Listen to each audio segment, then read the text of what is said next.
আদরিণী প্রভাত কুমার মুখোপাধ্যায়। আদরিণী গল্পটির রচয়িতা কে? প্রভাত কুমার মুখোপাধ্যায়। আদরিণী গল্পটি কোন পত্রিকায় প্রকাশ পায়? সাহিত্য।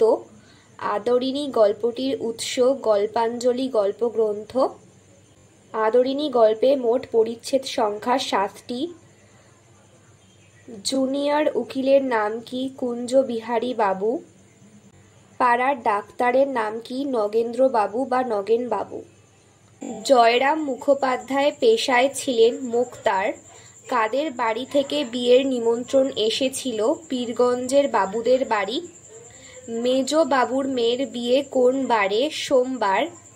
জয়রাম মোক্তার কতদিন ধরে মেজবাবুর এস্টেটের মোক্তার? 20 বছর। জয়রাম মোক্তারের হৃদয়খানি কি রূপ? কুসুমের মতো কোমল। হুঁকোটি নামিয়ে ধরে জয়রাম মোক্তার কোন স্বরে কথা বলেছিলেন? উত্তেজিত। আপনি রাগ করলেন মুখুজ্জে মশাই উক্তিটি কার? কুঞ্জবিহারী বাবুর। বিয়ে বাড়ি গেলে কোন বার জয়রাম মোক্তারের কাছারি কামাই হবে ও কদিন? সোমবার, মঙ্গলবার, 2 দিন। সেও জোগাড় হওয়া মুশকিল। কি জোগাড় হওয়া মুশকিল? পালকি। পীরগঞ্জে কিভাবে যাবার পথ নেই? ঘোড়ার গাড়িতে।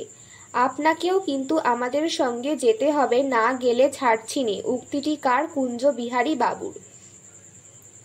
আর তোমরা বসে শুনবে। কি শোনার কথা বলা হয়েছে? পেয়ালা মুঝে ভর দে। করিতেন। কোন দিন? রবিবার। মুখুজ্জে মহাশয় কটার সময় আহ্নিক পূজা সমাপন করিতেন? বেলা 9টার সময়।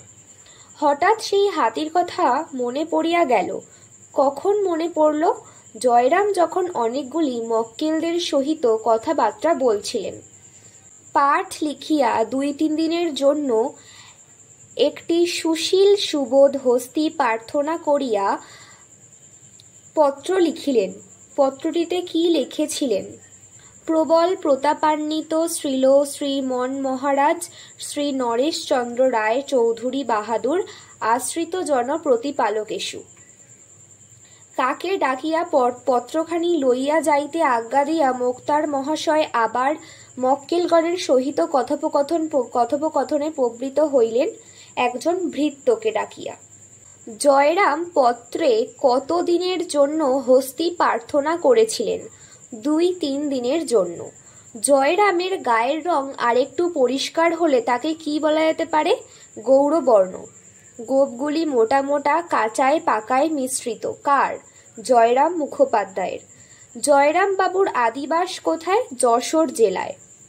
জয়রাম বাবু কি পার হয়ে কিসে কিসে আসিয়াছিলেন?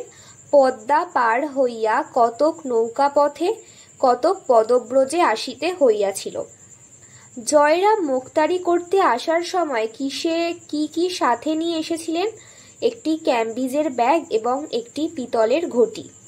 জয়রাম মোক্তারি করতে এসে মাসিক কত শিকায় বাসা ভাড়া নিয়েছিলেন? মাসিক 13 শিকায়। জয়রাম মোক্তারের হৃদয়খানি অত্যন্ত কোমল ও স্নেহপ্রবণ। জয়রাম এড়ে বাছুরটির নামকরণ কার নামে করেছিলেন? ডেপুটি বাবুর নামে। আদালত অবমাননার জন্য কত টাকা জরিমানা হয়েছিল? 5 টাকা। জয়রাম মোক্তার কত টাকা ব্যয় করিয়া জরিমানা হুকুম রহিত করিয়াছিলেন? 1700 টাকা। হাতি রাত্রে খাওয়ার জন্য কি ব্যবস্থা করা হয়েছিল? বড় বড় পাতা, শুদ্ধ কয়েকটা কলা গাছ ও অন্যান্য বৃক্ষের ডাল কেটে রাখা হয়েছিল। জয়রাম মুখোপাধ্যায় মাঝে মাঝে বৈঠকখানায় এসে কার হাত থেকে হুঁকো নিয়ে টানেন? ব্রাহ্মণের। জয়রাম মুখোপাধ্যায় মাঝে মাঝে বৈঠকখানায় এসে হুঁকো নিয়ে কত টান দেন? 2-4 টান। হাতি পাওয়া গেল না উক্তিটি কার? ভৃত্যের। তাই তো, সব মাটি উক্তিটি কার? নগেন্দ্র বাবুর। কেন রে হাতি পাওয়া গেল না উক্তিটি কার? জয়রাম বাবুর। রাজা নরেশচন্দ্র জয়রাম মোক্তারকে হাতির বদলে কিসে চড়ে বিয়ের নিমন্ত্রণ রক্ষা করতে যেতে বলেছিলেন? গরুর গাড়ি করে। ক্ষোভে লজ্জায় ক্ষিপ্তপ্রায় হয়ে জয়রাম মোক্তারের কি প্রতিক্রিয়া হয়েছিল?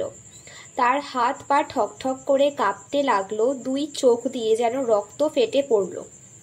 হাতি দিলে না এই বাক্যটি জয়রাম কতবার বলেছিলেন? 2 বার। হাতি দিলে না কথাটি জয়রাম মোক্তার কিভাবে বলেছিলেন? কম্পিত স্বরে, ঘাড় বেঁকিয়ে। গরুর গাড়ি করে কখন বেরোলে পীরগঞ্জে ঠিক সময় পৌঁছে যাবে? রাত্রি 10টা 11টার সময়। কে একজোড়া নতুন বলদ কিনেছে? ইমামউদ্দিন শেখ। জয়রাম কিসে চড়ে বিয়ে বাড়িতে যাবেন না? গরুর গাড়ি। জয়রামকে যদি বিয়ে বাড়ি যেতেই হয় তবে তিনি কিসে চড়ে যাওয়ার কথা বলেছেন? হাতি।